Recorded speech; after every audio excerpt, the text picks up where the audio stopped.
plusieurs fois dans mon existence, on m'a dit que j'étais magnétiseuse, que j'avais des dons. Je l'ai appris par plusieurs biais. Et à chaque fois, il y avait une part de moi qui ne voulait pas, parce que j'avais peur qu'on me prenne pour une folle, ou qu'on me juge, ou qu'on se dise que j'étais une sorcière.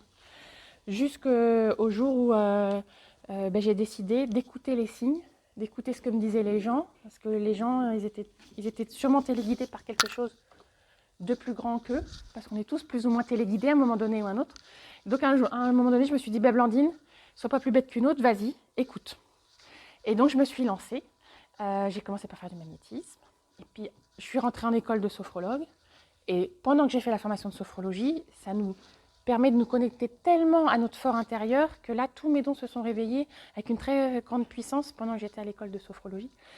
Si bien que la sophro, je trouvais que c'était intéressant, mais je trouvais que tout ce que je ressentais autour, c'était encore plus intéressant. Donc je suis quand même devenue sophrologue parce que c'est une méthode qui est extraordinaire, qui fait beaucoup de bien, qui permet de faire méditer les gens pour leur offrir le même cadeau que moi j'ai reçu, de se connecter à leur fort intérieur, se connecter à ce qu'ils ont vraiment au fond d'eux. Pas ce qu'il y a là, à ce qu'il y a là. Et entre là et là, des fois, c'est un peu la guerre. Hein. Et donc, je suis devenue thérapeute. J'ai ouvert mon cabinet chez moi à Gence. J'ai fait le pari de la campagne et du rural. Et ça marche. À la campagne, il y a tellement de belles choses. Et à la campagne, quand on a une bonne adresse, on se la passe bien plus vite qu'en ville. Et puis, j'avais pas envie d'aller en ville. En ville, ça vibre pas pareil. C'est plus lourd. Et donc, j'ai commencé chez moi, dans mon arrière-cuisine. J'ai mis des draps pour faire un cabinet. Mon mari, il a dit « Oh là là !» Et puis, de fil en aiguille, il m'a bricolé un petit truc. C'était joli. Et puis, ça devenait un peu trop petit, notre petite maison. Et on a fait ce qu'on appelle une carte au trésor. On a utilisé la loi d'attraction. Maintenant, j'offre des stages aux gens pour faire la même chose que nous. On a pris le temps de se concentrer sur ce qu'on avait besoin dans notre vie et ce qu'on avait envie. Et on a créé cette carte au trésor. Donc, je vous explique rapidement. C'est une carte où on colle plein d'images de ce qu'on souhaite vraiment dans notre vie. Alors, par exemple, si on veut une nouvelle maison, on va découper une image d'une maison qui nous plaît, etc. Sauf que moi, ce jour-là, je ne trouvais aucune image de maison qui me plaisait dans les catalogues. Alors, je pestais, parce que quand c'est pas aligné avec là-haut, je peste. Je ne sais pas pourquoi ils me font pester. Alors, je suis là, comme un petit lapin qui tape du pied. Et ça m'agaçait, je tournais les pages, et il n'y avait qu'une image qui me plaisait, c'était un dessin de cathédrale où on voyait les vitraux et la lumière qui passe. Je dis, c'est pas une maison. En plus, c'était en ruine, le truc. Je ne peux pas habiter dans un truc en ruine. Et puis, je me suis dit, bon, Blandine, écoute, parce que depuis tout à l'heure, tu es en train de trépigner, découpe, puis tu verras. Donc, je découpe, je dessine autour une maison quand même avec un toit, une cheminée, parce que je me dis, il faut que je donne l'information à l'univers que moi, je veux une maison en entier. Et un mois plus tard, on signait pour acheter un grand chalet en bois. Et 3 mois plus tard, quand on était dans la maison, que j'ai réaccroché mon tableau avec toutes mes images, c'est même un peu après, mon mari me dit « Regarde ce que tu avais découpé ». Je dis « Quoi ?» Il me dit « Regarde, on a un salon cathédrale. Et toi, tu avais mis une image de cathédrale. » Et moi, je regarde son dessin, parce qu'il avait fait lui aussi un collège. Je dis « Regarde, toi, tu avais mis une petite maison blanche dans un grand terrain tout vert. » Et à l'époque, j'avais dit « T'es pas ambitieux, hein, une petite maison blanche, moi, je veux une grande maison. Je veux avoir de la place pour travailler. » Et en fait, la maison qu'on a achetée, c'était un chalet en bois, blanc, dans un grand terrain en friche, avec un salon cathédrale. Et quand on la regarde sur Google Maps vue du ciel, elle est en croix. Alors je dis là, c'est comme si le jour où on avait fait cet exercice de carte au trésor, on avait été téléguidé vers cette maison. Et en plus, cette maison, on l'a eue à 50% de sa valeur. Parce que les gens, ils avaient besoin de vendre rapidement. Donc voilà. Donc maintenant, je propose ce genre de stage aux gens pour leur dire, moi, j'ai gagné, j'ai réussi des choses, mais je vous donne la recette, je ne le garde pas pour moi. Je donne la recette aux gens et moi, c'était une maison parce que je pense que les bonnes ondes qui nous entourent, elles avaient besoin que j'ai un lieu où je peux accueillir les gens, où je peux faire des séances dans de bonnes conditions. Et c'était cette maison qui était pour nous. Et nous, on pensait qu'on allait déménager loin. On a déménagé d'1,5 km. On la connaissait, la maison. Mais on pensait qu'elle était trop bien pour nous. En fait, non, elle n'était pas trop bien pour nous. C'était la maison d'un médecin. Alors moi, je me dis, oh, non, quand même. Moi, je suis une petite Blandine. Eh si. Donc voilà. Donc tout ça pour vous dire que j'utilise mes compétences, mon expérience au service du bonheur des gens. Et j'ai compris au fur et à mesure de mes pérégrinations, de mes apprentissages sur comment moi je fonctionne, qu'en fait, moi je ne faisais pas grand-chose. La seule chose que je faisais, c'était d'être dans un état d'amour où je donne. Et cet état d'amour, comment dire, il est amplifié quand je décide que c'est pas moi qui fais le boulot, c'est les bonnes ondes qui nous entourent. Et les bonnes ondes qui nous entourent, on les connaît tous, on les croise à chaque coin de rue quand on se balade en voiture. Ça est sous forme de croix, de statues, d'églises, de chapelles. Il y en a partout, partout, partout. Ça fait des siècles qu'on en parle. Il y en a qui vont dire « Ah oui, moi la religion ». Je dis « Faites ce qui vous plaît. Croyez en ce que vous voulez ». Il y a des gens, ils vont avoir besoin de la religion. Il y a des gens, ils vont juste y penser de temps en temps. Il y a des gens, ils n'y croient pas. Moi, j'étais quelqu'un de très athée et je suis toujours pas pratiquante. Par contre, j'ai décidé de ne pas tout jeter. J'ai décidé que dans ce que nos ancêtres avaient, parce que c'est un héritage, toutes les croix qu'il y a à chaque coin de champ, c'est un héritage. Dans cet héritage, on ne peut pas tout jeter, il y a des choses qui peuvent être bien. Alors j'ai toujours un peu de mal avec la croix parce que je me dis, si un jour moi je mourrais sur une croix comme ça, en disant pardonnez-leur, ils ne savent pas ce qu'ils font, je voudrais bien qu'on se souvienne de ce que j'ai fait de bien et pas de comment je suis morte. Donc je me dis que peut-être lui là-haut, il pense ça, peut-être pas. Et donc j'ai commencé à m'intéresser à eux, je me dis, depuis des siècles on en parle, depuis des siècles les gens les appellent, ils font des processions, ils dressent des cathédrales. Qu'est-ce qu'il y a derrière? Et bien derrière il y a des bonnes ondes, ce sont des énergies. C'est comme si depuis plus de 2000 ans on parlait d'énergie. Nous, à l'heure actuelle, c'est plus facile de comprendre les choses en parlant d'énergie. Et donc, je comprenais, mon mental comprenait, enfin mon cœur plutôt, et puis ma tête disait, non, quand même, un truc de religion. Et puis, pendant les vacances, on se promène et puis on visite des lieux historiques. Alors là, c'était rigolo. On va visiter une abbaye. Et puis, moi, j'aime bien les vieilles pierres. Pas pour le côté religieux. Quand la messe commence, moi, je vais plus loin. Et puis là, on arrive, c'était vers Carcassonne, l'abbaye Notre-Dame de la Grâce. On avait regardé dans les petits trucs touristiques que c'était joli, que c'était en cours de rénovation, etc. Et donc on arrive, on commence la visite. Et puis là, c'était nul. Ça, mon mari, c'est nul, je sens rien. D'habitude, dans les trucs comme ça, je sens des trucs, là, je sens rien. Donc toute la visite, je presse mes enfants, mon mari, allez, c'est nul, c'est nul, c'est nul. Donc on fait tout le tour, il y avait des étages, tout ça. Il me dit, mais enfin, quand même, Blandine, on a payé l'entrée. Je dis, m'en fous, c'est nul. D'habitude, je sens des choses. Et pendant cette visite, on apprend que cette abbaye, en fait, elle est coupée en deux. Et que nous sommes en train de visiter la partie qui appartient à l'État. Parce qu'à la Révolution, tout ça, ça a été coupé. Et donc, on est dans la partie qui avait été acquise par l'État. Et il y a une autre partie qui est en train d'être rénovée par des chanoines. Et là, c'est comme si on me poussait, on me disait, va de l'autre côté, va de l'autre côté. Donc, on ressort, et là, je me sens respirer. Ah, enfin! Et là, je tire, mais vraiment, je les tire tous de l'autre côté de l'abbaye. Et là, j'arrive. Alors, ils sont malins, les moines. Ça commence comme chez Ikea, par la boutique. On rentre et on sort par la boutique. Alors, je dis, oh, ouais, ils sont futés. Et donc, on rentre. Donc, mon mari, mes enfants, c'est des grands gourmands. Eux, tout de suite, les nougats, les gâteaux, les caramels. Et moi, je rentre, j'arrive pas à avancer, je pleure, je fonds en larmes. Mais j'arrive pas à maîtriser. Puis je me sens bête. Je dis, oh là là, la honte. Et si le moine, il te voit pleurer? Parce qu'il y avait un moine qui tenait le comptoir. Je dis, oh là là, et s'il me voit pleurer? Et puis on était au mois de mai. C'était un beau mois de mai cette année-là. J'avais pas de Kleenex. Je dis, ah, j'ai l'air fine. Puis je comprenais pas. Alors comme des fois, je sentais la douleur des gens, je me dis, il y a peut-être quelqu'un dans la boutique qui est très triste, sauf qu'on était tout seul dans la boutique. Alors je me dis, il y a plein de livres qui parlent de gens qui sont morts, des grands saints, il y en a peut-être un qui va pas bien. Puis je me dis, c'est pas possible. Ces gens-là, tout le monde les prie, ils sont forcément au bon endroit. Donc bon, je réussis à reprendre mes esprits, et puis on peut commencer enfin la visite de l'abbaye. Et là, contrairement à l'autre côté où j'avançais très vite et où je boostais tout le monde, là, je savourais chaque pas. Comme si chaque pierre avait une histoire et qu'il fallait que je la savoure. Et là, mon mari, il n'en peut plus. Il me dit, mais ça suffit, tu vas nous suivre, oui, maintenant. Et du coup, j'essaie d'accélérer. Et on arrive dans le cloître. Et là, je lève la tête, je vois une grande statue de la Sainte Vierge avec une robe bleu marine. Et là, je fonds en larmes, les chutes du Niagara. Et là, mon mari, il fait, c'est pas possible, il n'est pas sortable. Et là, je jure, je suis extrait. Hein. On aurait dit Marie-Thérèse dans La vie est un long fleuve tranquille. Je suis extrait. Je suis pas moi. Et du coup, on a continué la visite. Et moi, du coup, je m'accrochais à eux symboliquement pour réussir à les suivre parce que moi, je serais bien restée à côté de ma statue. Pour qui, pourquoi, je ne savais pas parce que j'ai refusé de faire ma communion. Je ne suis pas allée au caté. On m'a jamais...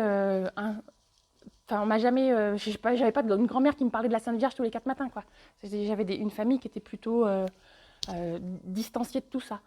D'ailleurs, mon papa, ça l'a bien soulagé quand je lui ai dit que la communion, j'y tenais pas trop. Donc, voilà, c'est comme si elle m'attirait à elle. Et j'ai pas compris. Je me suis dit, c'est quand même bizarre, je dois avoir un problème. On a continué la visite. Et il y a un moine qui dit à mon mari, si vous voulez, vers 18h30, on fait les chants grégoriens. Et mon mari, il adore les chants grégoriens. Parce que lui, contrairement à moi, il a été élevé dans une famille où ces choses-là, on les vit beaucoup plus. Et c'est un gars du coin, c'est un breton. Moi, je suis du Poitou. Donc, c'est pas la même tradition. Et donc, il me dit, ah, c'est super, les chants grégoriens, tu connais? Je dis, ah non, moi, je connais pas. Et on est resté, c'était magnifique. Et puis, on a continué notre vie. Et puis, la Sainte Vierge, elle m'a fait le coup plein de fois. Quand je travaillais à distance sur des gens qui me demandaient de les soulager à distance, ils m'envoyaient leurs photos. Tout d'un coup, j'avais comme une icône de la Vierge qui se mettait dans ma tête. Puis je disais, oh bah non, quand même pas, on va pas mettre de Marie-Jésus-Joseph dans cette histoire-là. Hein, moi, c'est pas trop mon truc. Et puis au fur et à mesure, j'ai compris qu'il y avait le dogme, la religion, puis il y avait les bonnes ondes et l'amour. Moi, j'ai pris les bonnes ondes et l'amour. Et puis j'ai compris qu'il y avait ça dans la religion qu'on a autour de nous, la religion catholique, mais qu'il y a ça dans toutes les traditions. Chez les bouddhistes, chez les tibétains, chez les musulmans, c'est toujours la même histoire, c'est toujours le même amour. Et le jour où j'ai appris que l'archange Gabriel, qui avait annoncé la bonne nouvelle à la Sainte Vierge, qu'elle allait avoir un super bébé extraordinaire, que c'était le même archange qui avait dicté le Coran aux musulmans, là j'ai dit, mais bon sang, pourquoi ils n'arrivent pas à s'aimer? Pourquoi ces gens-là, ils se font la guerre? Ça m'a fait mal au cœur, je me suis dit, c'est le même ange, c'est la même histoire. C'est pas le même texte. Mais les grandes lignes sont les mêmes, c'est toujours aimez-vous les uns les autres, prenez soin de l'un, tous ces textes sacrés sont pareils. Donc j'ai dit d'accord, ok. Donc moi, au lieu de parler de religion, je vais parler de bonnes ondes. Il y a des bonnes ondes, on les sent tous à des moments donnés quand on va dans une église, et c'est ça que moi je sentais, c'est qu'il y a des bonnes ondes. Et puis parfois on ne les sent pas quand on y va. On dit, oh là, c'est pas... Donc on ne reste pas. Ou on fait une petite prière pour demander à ce que les bonnes ondes elles se manifestent dans ce lieu. Alors moi, quand je dis prière, c'est pas forcément une prière dans la règle de l'art. C'est une prière avec son cœur. C'est parler à quelque chose qui est plus grand, plus haut, et on appelle qui on veut. Il y a des gens qui me disent, moi je pourrais jamais appeler Jésus parce que je ne sais pas pourquoi. Appelez votre grand-mère, appelez votre chien qui est mort l'année dernière, faites ce que vous voulez, mais appelez. Appelez quelque chose qui est là-haut, qui est de l'autre côté, et vous allez voir, ça va vous ouvrir plein de portes. Et cette histoire de bonnes ondes, j'ai compris que ça nous permettait d'être dans la confiance. Parce que du coup, c'est plus nous qui sommes en train de nous inquiéter sur comment on va gérer les choses, puisque c'est eux qui tirent les ficelles. Ils tirent les ficelles de nos vies. J'ai vu bien qu'ils avaient tiré les ficelles de la mienne. Donc j'ai fini par me dire, bon, arrête Blandine d'essayer toujours de maîtriser les choses, laisse-toi porter, laisse-toi guider. Et bien ça m'a amené ici, devant vous aujourd'hui. On se laisse guider, on se laisse porter par l'amour. On leur dit, je te fais confiance. Je te fais confiance là-haut. Toi, tu sais mieux que moi où je dois aller. Ce que disent les musulmans, ils disent Inch'Allah, si Dieu le veut. Eh ben voilà, allez hop, si on y va. Et parfois même ce mot Dieu, j'ai eu du mal à l'accepter dans ma vie parce que j'avais eu tellement l'impression que les humains avaient fait tellement de mal au nom de Dieu que je voulais plus l'utiliser. Je n'avais même pas réussi à l'utiliser une fois dans ma vie.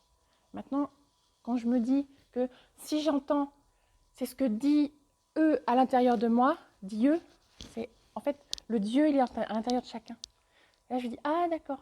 Donc il y a plein de petites choses cachées que je finis par comprendre au fur et à mesure. Et donc toutes ces bonnes ondes, que ce soit des anges, des saints, des défunts de nos familles, des animaux qui sont partis, parce que les animaux c'est que de l'amour. Hein. Que le chien dont le maître n'est pas sympa, le chien continue à aimer son maître, même quand il est mort. Les voyants nous le disent, hein. J'ai vu un chien blanc à côté de vous par exemple. Moi je vois pas, j'entends pas. Ils me mettent des phrases dans ma tête. Et je les sors, des fois je dis oh là là, qu'est-ce que tu as dit comme connerie? Et hop, c'est pile poil la phrase qui fait du bien. Donc c'est pour ça que maintenant, pour résumer un peu ce que je fais comme activité, je dis que je suis une messagère guérisseuse. Que je raconte, et quand je raconte, ils utilisent ma voix. Je suis la caisse à outils de là-haut. Ils utilisent ma voix, mon regard, pour permettre aux gens d'entendre ce qu'ils ont besoin d'entendre, pour soigner leur âme, leur cœur. Et j'utilise aussi le pendule de radiesthésie. Quand j'avais cette période où je cherchais à comprendre qui j'étais, comment fonctionnait la vie pour moi et pour les autres, j'avais qu'une trouille, c'était de mourir jeune d'un cancer comme ma maman. Parce que ma maman, elle est partie à 40 ans d'un cancer. Et donc j'avais qu'une trouille, c'était de faire comme maman, l'hérédité, tout ça. Donc je cherchais plein de solutions. Et j'ai fait une formation au pendule en me disant, le pendule, ça va m'aider. Je ne savais pas pourquoi, mais j'y suis allée. Et maintenant, il me sert tous les jours le pendule. Il me sert à identifier les blocages que les gens peuvent avoir dans leur corps, dans leur âme, dans leur esprit.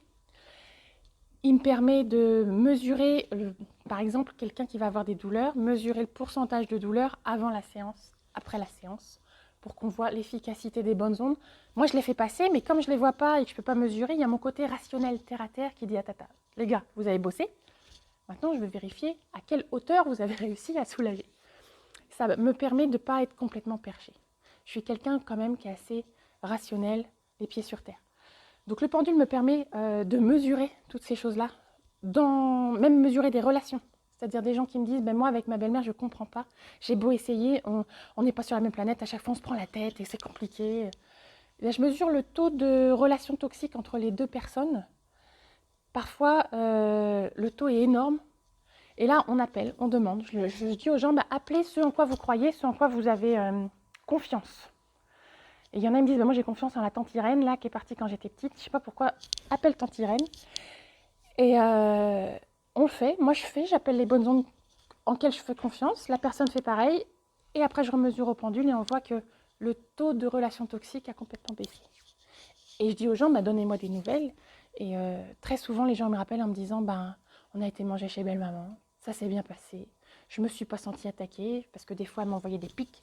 Là, rien. Et je suis bien avec elle. Ça, c'est le côté relationnel. J'aide les couples, j'aide les enfants, les ados, les tout petits, même les petits bébés avec les crises de colique, les nuits et tout et tout. Les mamans, elles m'emmènent leurs petits. Et j'aime bien expliquer aux mamans le mode de fonctionnement de leur bébé. Parce qu'avec la numérologie, je me suis formée en numérologie également. Avec une date de naissance, je peux expliquer à la personne comment elle fonctionne. Et donc là, pour un bébé, je vais expliquer à la maman, votre enfant, par exemple, s'il a un chemin de vie 5, ce sera un enfant libre. Vous ne pourrez pas le mettre dans une case. Il faudra lui proposer de la liberté, lui faire confiance. Lui mettre de la sécurité pour pas qu'il se blesse ou quoi, mais lui dire, vas-y, essaye, goûte à tout, touche.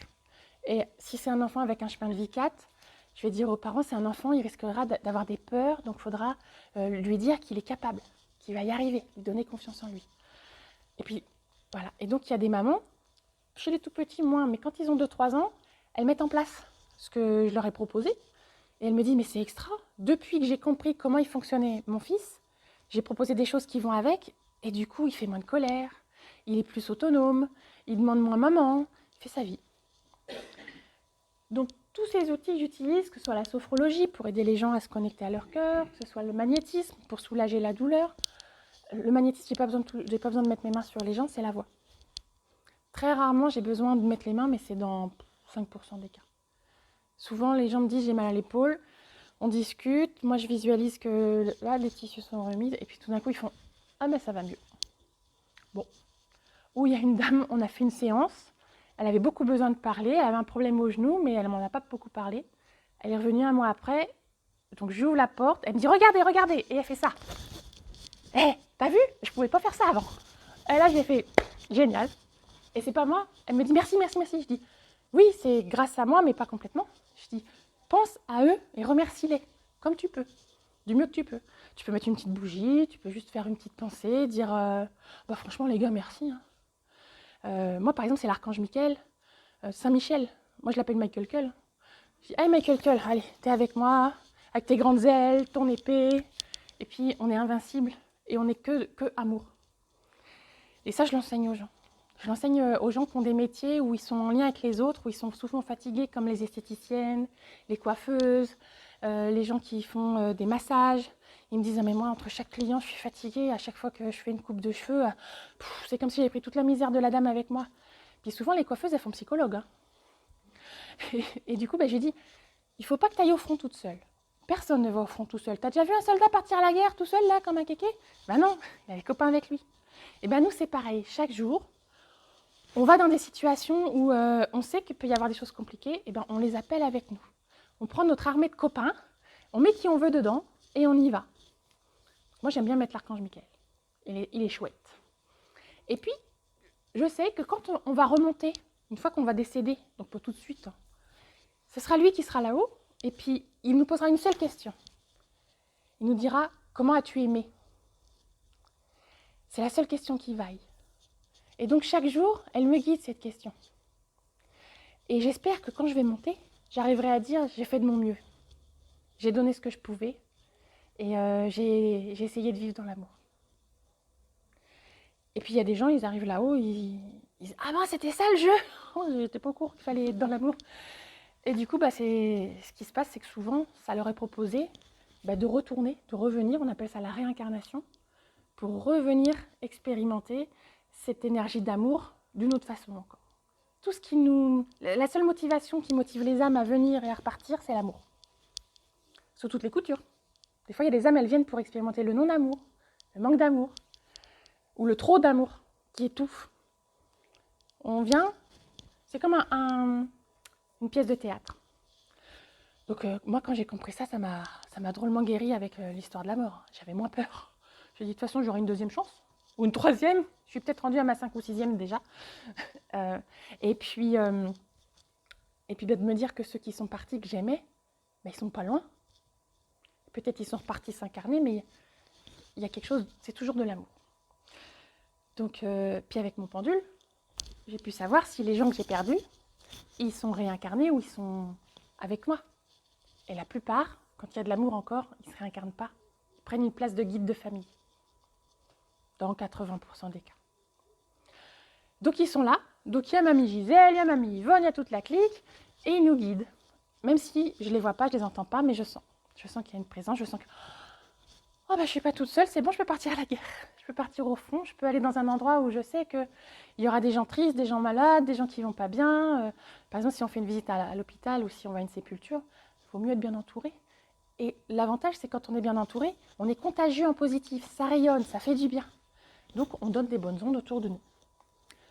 Toutes ces choses-là, je les enseigne aux gens qui me consultent en rendez-vous individuel ou en stage. Donc là, je fais des stages de développement personnel. Celui-ci, chemin de vie, chemin d'âme, c'est pour se reconnecter à ce pourquoi on est là. Il y a plein de gens qui me disent je veux changer de boulot. Là, en ce moment, c'est depuis le Covid, il y a plein de gens qui se posent des questions sur leur vie professionnelle ou même quoi faire à la retraite. Ils ne savent plus trop où ils vont. Donc avec ce stage-là, on remet sur les rails et on refait le puzzle de ce qu'on a vécu en remettant de l'amour sur tout ce qui a été vécu.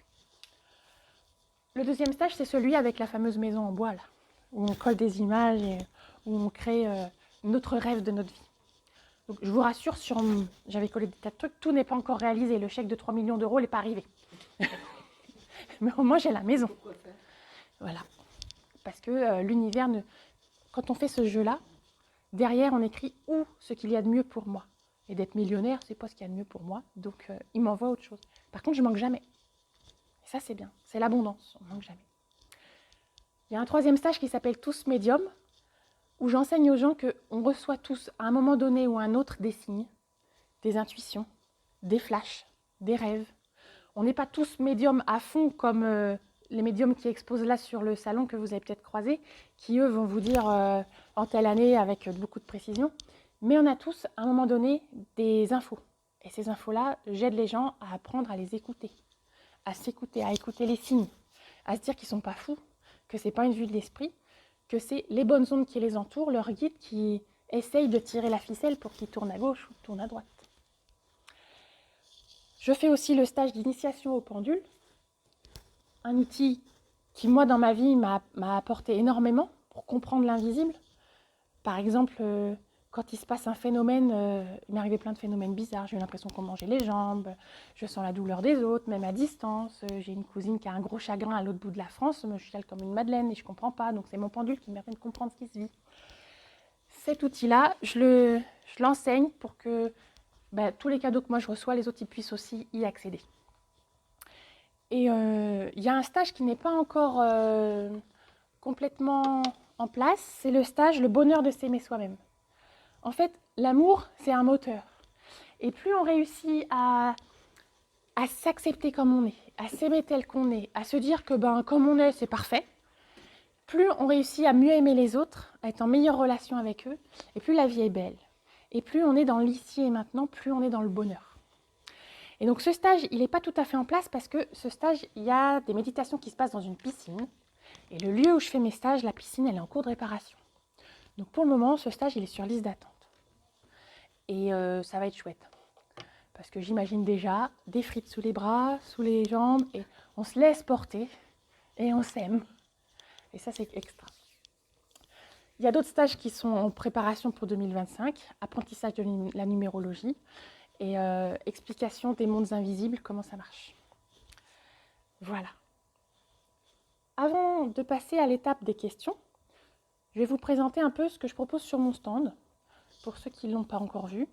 Donc je propose des séances de numérologie flash, où en un quart d'heure, 20 minutes, à partir de votre date de naissance, je vous explique un peu comment vous fonctionnez et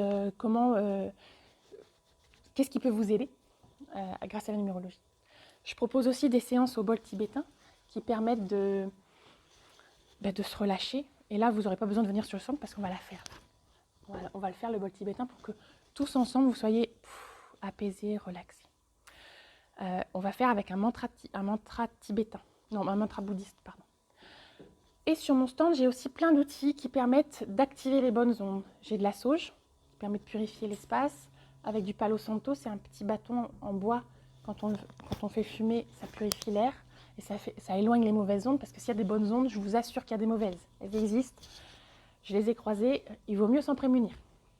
Donc sur mon stand, il y a des livres aussi de l'Archange Saint-Michel, des cartes oracles, puis plein d'autres petites choses, des pendules. Bah oui, parce que si je fais des formations aux pendules et que je ne peux pas fournir mes élèves, donc j'ai un petit stock modeste pour que mes élèves puissent avoir des outils de travail, c'est mieux. Comme si un institut, il n'avait pas de cahier. Bon, moi, je propose des pendules.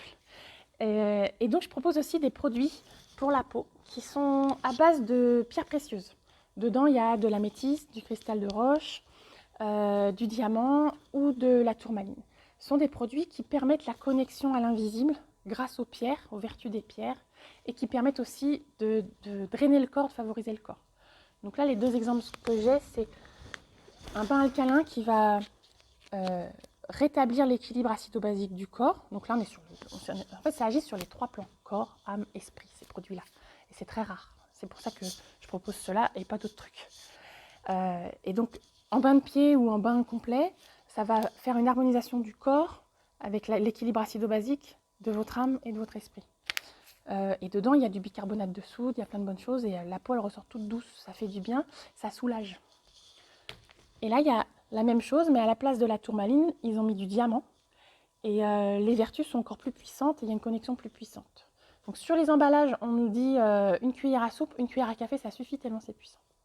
Et ça, c'est fabriqué par nos voisins les Allemands, parce qu'ils ont des veines de quartz, de tourmaline, d'améthyste et de diamant, là-bas.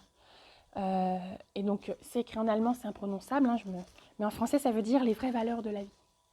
Et ça, moi, ça m'a touché au cœur. Donc voilà, ces petits sachets sont à 4 € et 9 €, je crois, ou 8 €. Voilà, c'est des prix qui sont abordables pour la valeur des pierres précieuses qui sont dedans. J'ai trouvé que c'était vraiment chouette.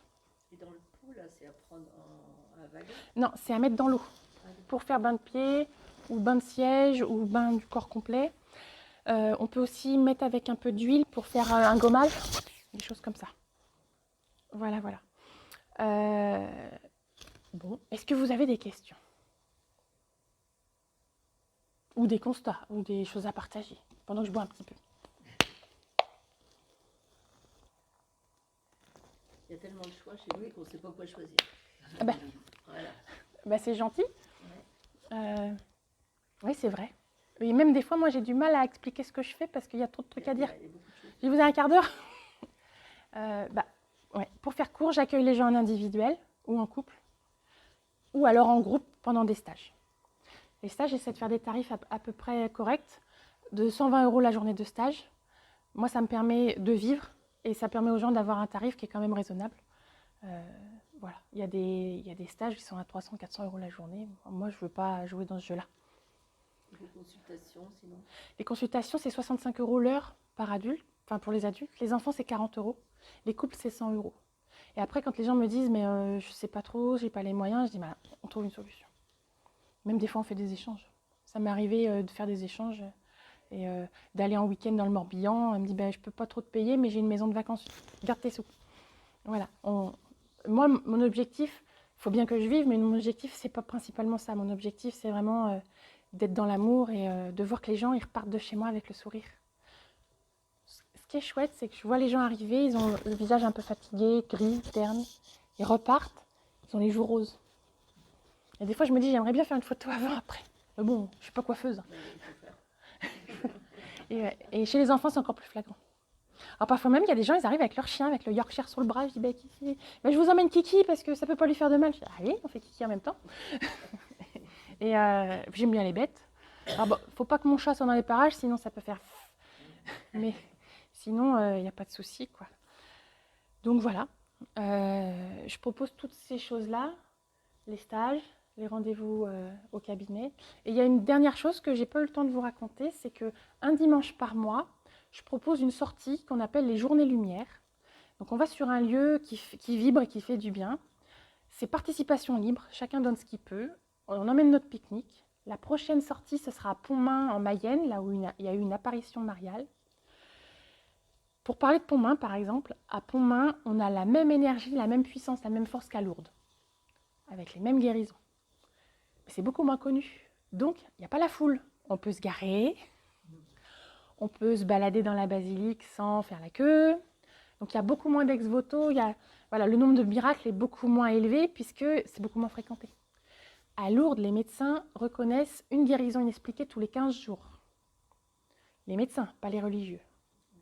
Les religieux, ils reconnaissent un miracle tous les 70 ans à peu près. Ah oui.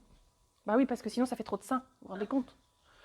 Déjà qu'on ne sait plus où les mettre sur le C'est calendrier. bizarre par rapport aux médecins, quand même. Les médecins, eux, ils sont rationnels, scientifiques. Ils voient quelqu'un qui a une sclérose en plaques, qui vient 2 fois à Lourdes, qui n'a plus de sclérose en plaques après.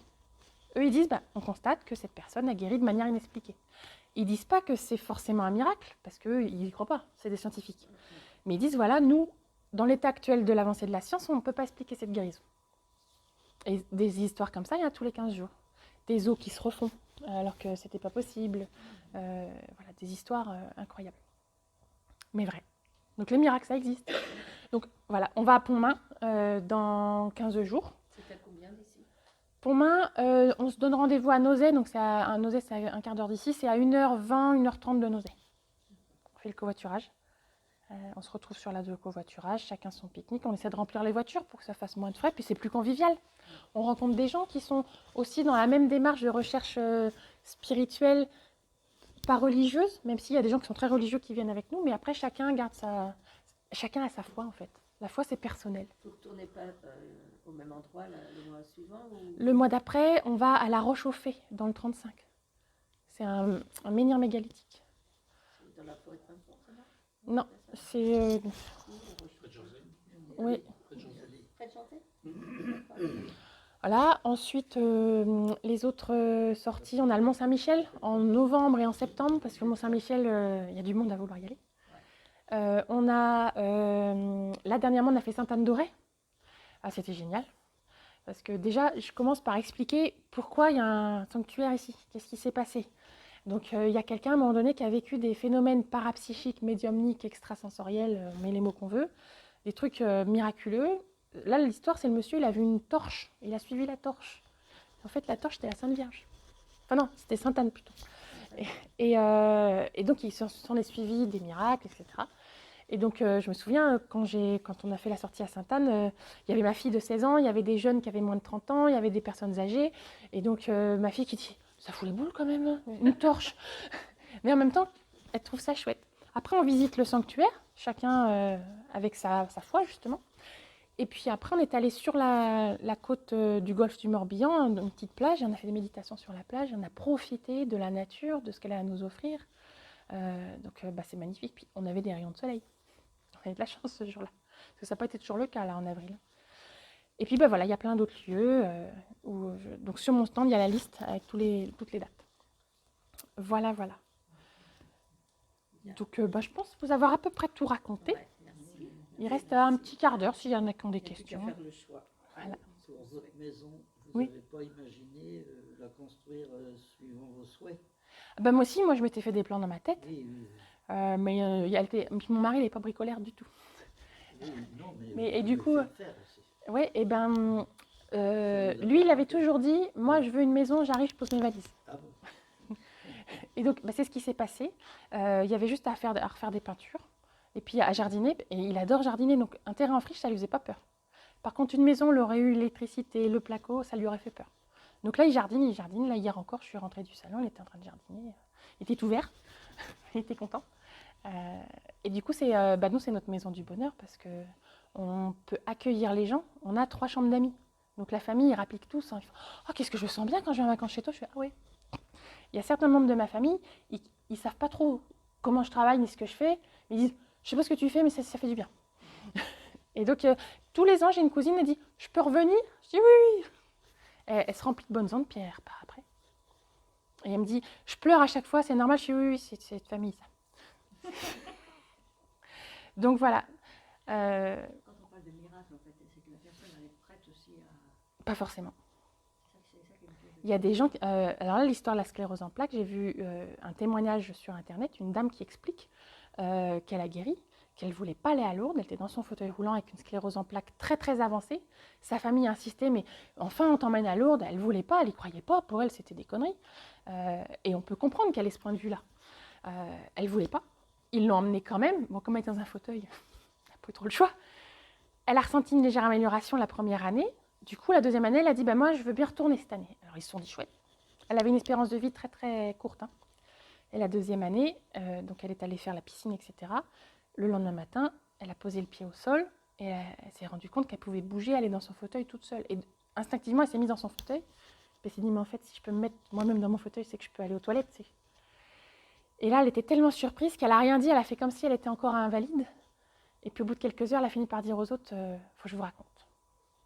Et donc ils sont allés au bureau médical, ils sont allés faire constater la guérison. Et elle avait aussi la sclérose en plaques sur le nerf optique, donc elle avait aussi une très mauvaise vue. Et donc tout a été rétabli, elle a une bonne vue, une bonne motricité, incroyable. Quel âge? Jeune, elle avait moins de 40 ans. Ah oui, parce que quand tu es plus âgé... Ah ouais. Ouais. Mais même sur des personnes âgées. Ouais, ça Ah marche. oui, oui. C'est vrai que parce que Si là-haut, ils ont décidé qu'ils nous guériraient, d'accord. moi, il y a des gens, des fois, ils viennent me voir, ils me disent, mon fils, il m'a dit de venir vous voir, mais j'y crois pas. Je dis, oui, moi non plus. Du coup, ils rigolent, et puis je leur parle pas de toutes ces histoires. Je fais autrement, mais ça, les bonnes ondes, elles passent quand même. Et il y avait un monsieur, il avait un sacré truc, et puis il était vraiment handicapé. Il est revenu le mois d'après, il m'a dit, oh, c'est super ce que vous faites. Je dis, merci. Et donc, je lui ai pas dit remercier là-haut parce qu'il n'était pas prêt, mais sa femme, elle a bien compris, elle l'a fait. Parce que si je dis tout aux gens, je peux leur faire peur. Il y a des gens, ils ont tellement peur de Dieu et de la religion que c'est pas la peine. Donc je dis autrement. Je m'adapte. C'est comme si là-haut, ils me téléguidaient pour m'adapter. Mais comme quand je travaille avec les personnes handicapées intellectuelles, vu qu'ils n'avaient pas la lumière à tous les niveaux, il fallait s'adapter. Il fallait leur parler pour se mettre... Il fallait s'accroupir à côté d'eux dans l'image, il fallait se mettre à leur niveau. Et comme si ce premier métier, il m'avait préparé à ce deuxième où je me mets à la place des gens et je ramène pas ma science. Je dis ce que je sens qu'il va être possible de dire. Et parfois, ils me font dire des trucs. Je dis non, mais là, la dame, elle va partir en courant si je dis ça. Je le dis quand même parce qu'il force. Et là, la dame, elle fait oh, vous pouvez pas vous imaginer comment ça me fait du bien ce que vous me dites. Voilà. Donc, je leur envoie des bisous tout le temps. Je suis un bisounours avec là-haut. Mais je suis consciente que la vie n'est pas un monde des bisounours et qu'il faut se protéger, se prémunir des ondes qui peuvent être négatives, nocives. Et le meilleur moyen de s'en prémunir, c'est de rester dans un état d'esprit positif, de voir que le bon dans chaque chose.